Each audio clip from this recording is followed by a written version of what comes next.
জীবন্ত লাশে পরিণত করেছে। দেশকে একটি জঙ্গলি রাষ্ট্রে, অসভ্য রাষ্ট্রে পরিণত করার পায়তারা করা হচ্ছে। 54 বছর পর আবার নতুন করে বাংলাদেশে এই ধরনের নৃশংস ঘটনাবলী ঘটছে। আজকে আমাদের প্রতিবাদ করার ভাষা হারিয়ে ফেলেছি। 17 মাসের মাথায় বহু আকাঙ্ক্ষিত অন্তর্বর্তীকালীন সরকার বাংলাদেশকে একটি জীবন্ত লাশে পরিণত করেছে।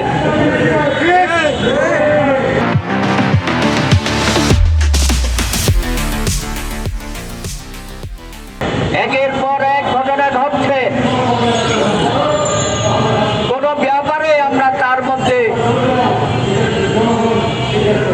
তার বডি ল্যাঙ্গুয়েজের মধ্যে কোনো অনুশোচনা দেখতে পাচ্ছি না। কারো বিরুদ্ধে কোনো ব্যবস্থা গ্রহণ করবে সেই ধরনেরও মন মানসিকতা তাকে দেখতে পাচ্ছি। এ গত কয়দিনে আমরা জুলাই যুদ্ধ হাতিকে হারিয়েছি, আমরা হারিয়েছি মুক্তিযুদ্ধের অন্যতম জীবন সালার এয়ার ভাইস মার্শাল একে খন্দকার। সর্বশেষ আমরা হারালাম দীপু দাসকে এবং আয়শাকে।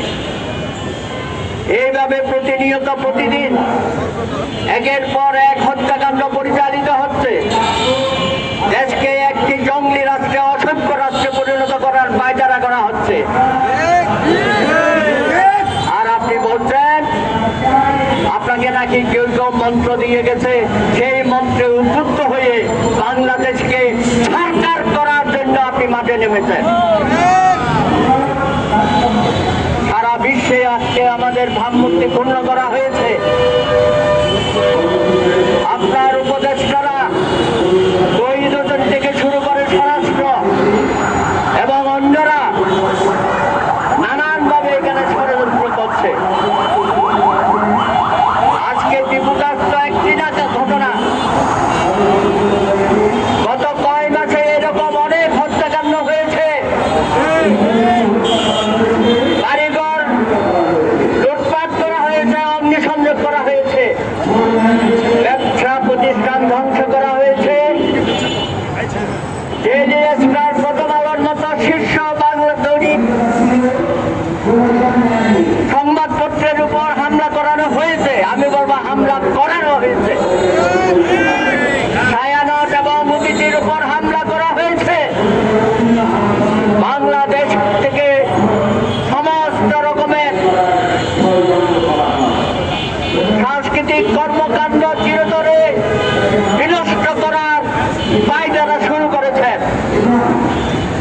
আজকে ধর্মীয় সংখ্যালঘুদের মঠ মন্দির, গির্জা, পেগোডার উপর হামলা করা হচ্ছে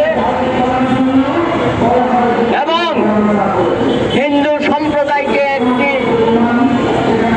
অরক্ষিত অবস্থায় ঠেলে দিয়েছে। হিন্দু, বৌদ্ধ, খ্রিস্টান, আদিবাসী সহ ক্ষুদ্র জাতি গোষ্ঠী আজকে চরম নিরাপত্তাহীনতায় ভুগছে।